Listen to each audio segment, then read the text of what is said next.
Hello. जैसे कि हमने ये सीरीज़ स्टार्ट करी है तो इसको कंटिन्यू करते हैं पेज नंबर 2 से। पेज नंबर 1 पे हमने पढ़ा था द सॉलिड स्टेट, जो यूनिट फर्स्ट पढ़ रहे हैं उसके अंदर के सॉलिड स्टेट के जो भी कंपाउंड्स हैं वो हमारे क्या काम आते हैं। बहुत सारी चीज़ें देखी थी हमने कि क्या क्या काम आते हैं, किस तरीके से फ्यूचर पॉसिबिलिटीज़ हो सकती हैं। थोड़ा सा जनरल इंट्रोडक्शन दिया था सॉलिड्स क्या होते हैं। तो यहाँ पर कैरेक्टरिस्टिक्स ऑफ सॉलिड स्टेट दी हुई है। ओके, तो will start reading. In class 11th, you have learned that matter can exist in 3 states, namely solid, liquid and gas. Matter कितनी स्टेट में होता है? सॉलिड, लिक्विड और गैस में होता है। एक प्लाज्मा भी होती है बट इसमें बताया हुआ नहीं है, बताना ज़रूरी है इसलिए बता रहे हैं। Under a given set of condition of temperature and pressure. अब given set of temperature and pressure, हमने टेम्परेचर और प्रेशर को तीनों स्टेट में हमने देख लिया कि टेम्परेचर और प्रेशर हमने कर दिया कांस्टेंट। तो हम किस चीज़ के बारे में बात कर रहे हैं? 3 चीज़ों के बारे में मेनली हम बात करते हैं। किन किन चीज़ों के बारे में? Temperature, pressure and volume. Correct. तो यहाँ पर हमने क्या कर दिया? टेम्परेचर और प्रेशर कांस्टेंट कर दिया। Which of this would be the most stable state of substance depend upon the net effect of 2 opposing forces. 2 forces लग रही हैं, ठीक है। कौन सी लग रही हैं? 2 तरह की फोर्स लग रही हैं। एक फोर्स है इंटरमॉलिक्यूलर फोर्स। क्या है? इंटरमॉलिक्यूलर फोर्स, ठीक है। और दूसरी फोर्स है थर्मल एनर्जी, ठीक। 2 तरह की फोर्स लग रही है, एक है इंटरमॉलिक्यूलर फोर्स, एक है थर्मल एनर्जी, ठीक है। The intermolecular force which tend to keep the molecule और एटम्स और ions closer and the thermal energy which tends to keep them apart move faster, ठीक है। तो ये क्या कर रही है? इंटरमॉलिक्यूलर फोर्सेस मॉलिक्यूल्स को, एटम्स को क्या कर रही है? पास लाने की कोशिश कर रही है। और जो थर्मल एनर्जी है वो क्या कर रही है? इनको दूर ले जाने की कोशिश कर रही है या मूव तेज़ करने की कोशिश कर रही है। तो ये दोनों फोर्सेस क्या हो गई? एक दूसरे की अपोजिट हो गई। इंटरमॉलिक्यूलर फोर्स क्या कर रही है? उनको पास लाने की कोशिश कर रही है मॉलिक्यूल्स को, और जो थर्मल एनर्जी है वो उनको दूर ले जाने की कोशिश कर रही है। अब इंटरमॉलिक्यूलर फोर्स एक्चुअली है क्या? मॉलिक्यूल्स के बीच में लग रही फोर्स। अगर यहाँ पे हमने देख लिया कि ये बहुत सारे मॉलिक्यूल्स हैं जो कि इस तरीके से हैं और एक ये सॉलिड में है, तो इनके बीच में लग रही फोर्स क्या है? इंटरमॉलिक्यूलर फोर्स है, ठीक है। थर्मल एनर्जी क्या है? इनके अंदर जो एनर्जी है, ठीक है। अब एट सफिशिएंटली लो टेम्परेचर, अब हम यहाँ पे क्या बात कर रहे हैं? टेम्परेचर जब लो है, टेम्परेचर जब कम है।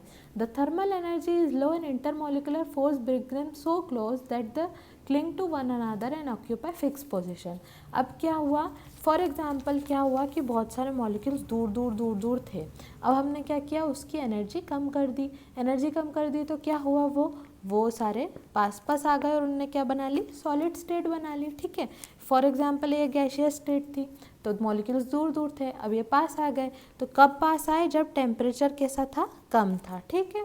तो टेम्परेचर कम होने के बाद, टेम्परेचर के कम होने पे क्या हुआ? बहुत सारे मॉलिक्यूल जो दूर दूर थे वो पास आ गए, मतलब उनका इंटरमॉलिक्यूलर फोर्स क्या हो गई? ज़्यादा हो गई, ठीक है। और उनकी थर्मल एनर्जी क्या हो गई? कम हो गई। थर्मल एनर्जी क्यों कम हो गई? क्योंकि टेम्परेचर कम हो गया। थर्मल मतलब हीट से रिलेटेड जो एनर्जी होती है, तो टेम्परेचर कम हो गया तो थर्मल एनर्जी तो अपने आप कम हो जाएगी, ठीक है। अब ये बोल रहा है these can still oscillate about their mean position and the substance exist in solid state.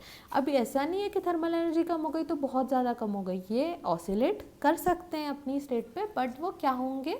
इसका डेफिनाइट मास, वॉल्यूम और शेप हो पाएगा। तो अपन कैरेक्टरिस्टिक देखते हैं कि इसका डेफिनाइट मास होगा, वॉल्यूम होगा, शेप होगा।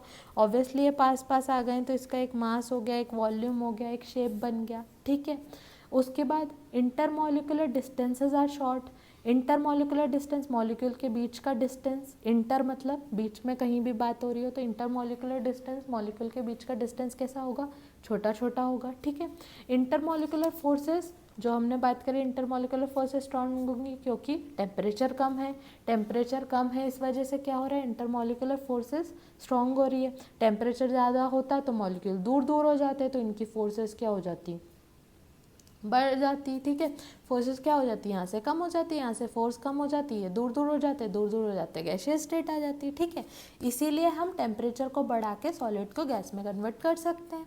किस तरीके से, जैसे कंबशन होता है, कंबशन में भी किस तरीके से सब्लिमेशन होता है। सब्लिमेशन में क्या होता है कि सॉलिड को हम, जैसे कैम्फर है, कैम्फर को क्या करते हैं, कपूर को अगर हम गर्म करेंगे तो क्या होगा, वो गैसियस स्टेट में कन्वर्ट हो जाएगा, ठीक है। अब इसके बाद their constituent particles, atom, molecules, ions have fix position and only oscillate about their mean position. अब क्या है कि ये सारे, इनकी सब फिक्स पोजीशन है, एक पर्टिकुलर पोजीशन पे फिक्स हैं ये, और अपनी मीन पोजीशन पे ऑसिलेट कर पा रहे हैं, ठीक है। अब ये क्या है, they are incompressible and rigid. Compress कर सकते हो क्या, जब इसके मॉलिक्यूल पहले ही पास पास हैं तो इसको किस तरीके से कंप्रेस करोगे आप, ठीक है। रिजिड मतलब कड़क, अब ऑब्वियसली कड़क बनेंगे, ठीक है। तो इस तरीके से ये सारी प्रॉपर्टीज़ किसकी थी, सॉलिड की प्रॉपर्टीज़ थी, ठीक है। क्या क्या प्रॉपर्टीज़ थी कि इनकी इंटरमॉलिकुलर फोर्सेस क्या होती हैं, स्ट्रॉन्ग होती हैं, ठीक है, वो पास में रहते हैं, मॉलिक्यूल्स की फोर्स स्ट्रॉन्ग होगी, इंटरमॉलिकुलर डिस्टेंस छोटा होगा, डेफिनेट मास, शेप और वॉल्यूम होगा इनका, ठीक है। फिर ऑसिलेशन होता रहेगा उनका एक पर्टिकुलर सिचुएशन में, ठीक है। और इनकम्प्रेसिबल और रिजिड होंगे, कंप्रेस नहीं कर सकते, रिजिड होंगे क्योंकि, ठीक है। अब हम सेकंड पार्ट पे आते हैं, इसके क्या, amorphous and crystalline solids. Amorphous and crystalline solids क्या बता रहा है, सॉलिड के टाइप बता रहा है, ठीक है। सॉलिड को हमने क्या किया, डिवाइड कर दिया अमॉर्फस सॉलिड में और क्रिस्टलाइन सॉलिड में, ठीक है। अब दो तरह के सॉलिड हो गए। Solid can be classified into crystalline and amorphous on the basis of nature of order present in the arrangement of their constituent particle. Particle जिस तरीके से भी अरेंज हुए उस तरीके से अरेंजमेंट के हिसाब से हमने क्या किया, इनको बांट दिया, ठीक है।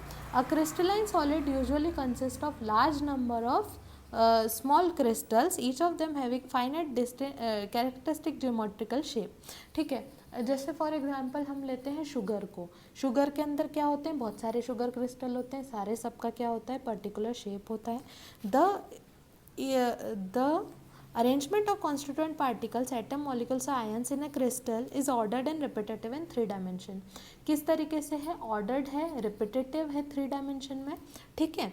किस तरीके से, if you observe the pattern in one region of the crystal we can predict accurately the position of particle in other region of crystal, ठीक है। we can predict accurately, हम एक्यूरेटली प्रेडिक्ट कर सकते हैं किस तरीके से, जैसे यहाँ पर है, अब ये मॉलिक्यूल से हमने देखा है कि ये तीनों इस तरीके से हैं, तो यहाँ पे भी ये तीनों इस तरीके से, यहाँ पे भी तीनों इस तरीके से, तो ये रिपीटेटिव पैटर्न चल रहा है, रिपीटेटिव एक पैटर्न चल रहा है, तो इसको हमने क्या बोला, लॉन्ग रेंज ऑर्डर बोला। क्या बोला, Thus crystal has a long range order, which means that there is regular pattern of arrangement of particle which repeat itself। तो long range order आ गया, ठीक है।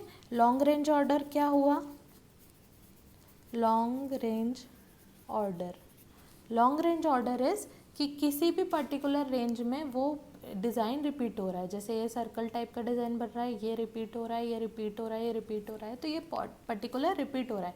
हमको अगर एक कॉर्नर के बारे में पता है तो हम पूरे क्रिस्टल के बारे में चीज़ें जानते हैं, ठीक है। इसे क्या बोला हमने, लॉन्ग रेंज ऑर्डर बोला, ठीक है। विच means that there is regular pattern of arrangement of particle which repeat itself periodically over the entire crystal। Sodium chloride and quartz are the typical example of crystalline solids। crystalline solids का example हमने क्या दिया, crystalline solid का example sodium chloride, जो नमक हम खाते हैं नॉर्मल टेबल सॉल्ट, वो इसका एग्जांपल है, ठीक है। Glass, rubber and many plastic do not form crystal when the liquid solidified on cooling. अब ग्लास के क्रिस्टल बन सकते हैं क्या, नहीं बन सकते। रबर के क्रिस्टल नहीं बन सकते, प्लास्टिक के क्रिस्टल नहीं बन सकते, क्योंकि ऑब्वियसली आपको पता होगा ये पॉलीमर्स होते हैं, पॉलीमर्स के क्रिस्टल्स, इन पॉलीमर्स के क्रिस्टल्स नहीं बनते हैं। These are called amorphous solid. अब इनको हमने क्या बोल दिया, अमॉर्फस सॉलिड्स बोल दिया। कौन से सॉलिड्स, जिनके क्रिस्टल्स नहीं बन सकते वो क्या होते हैं, अमॉर्फस सॉलिड्स होते हैं। अब ये अमॉर्फस सॉलिड क्रिस्टलाइन सॉलिड के अपोजिट हैं, ठीक है। अपोजिट हैं तो क्या होगा, अपोजिट हैं तो उसमें कुछ अपोजिट फीचर्स दिखेंगे, उसमें क्या होगा, उसमें कोई प्रॉपर अरेंजमेंट नहीं होगा, रेगुलर पैटर्न नहीं होगा, ठीक है। The arrangement of constituent particles in this solid has only short range order, इसके अंदर क्या है, शॉर्ट रेंज ऑर्डर है, ठीक है। शॉर्ट रेंज ऑर्डर क्या बोल रहा है, शॉर्ट रेंज ऑर्डर ये बोल रहा है कि यहाँ पर अगर हम ऑब्जर्व कर रहे हैं तो हम इधर की प्रॉपर्टीज़ नहीं बता सकते, प्रॉपर्टी सब तरफ से अलग होगी। यहाँ से ऑब्जर्व करोगे तो डेंसिटी ज़्यादा दिखेगी आपको, यहाँ पे घनत्व ज़्यादा दिखेगा, ये बहुत ज़्यादा किस तरीके से पास पास है, ठीक है, यहाँ पर दूर दूर है, तो इस तरीके से प्रॉपर्टीज़ चेंज होती जाएगी, ठीक है। तो इसे क्या बोला हमने, शॉर्ट रेंज ऑर्डर बोला। In such an arrangement a regular and periodically repeating pattern is observe over short distance only.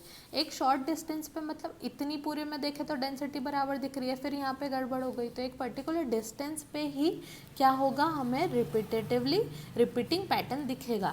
जबकि यहाँ पर क्या हो रहा था, हमको रिपीटिंग पैटर्न प्रॉपरली दिख रहा था, दूर डिस्टेंस तक दिख रहा था। तो आप समझ पा रहे हैं लॉन्ग डिस्टेंस और शॉर्ट डिस्टेंस ऑर्डर के बीच में।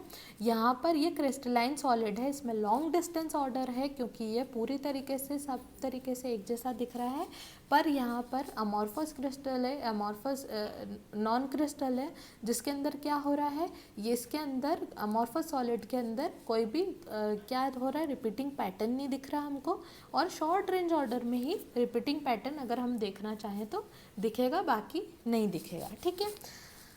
हाँ, in such an arrangement a regular periodically repeating pattern is observed over short distance only.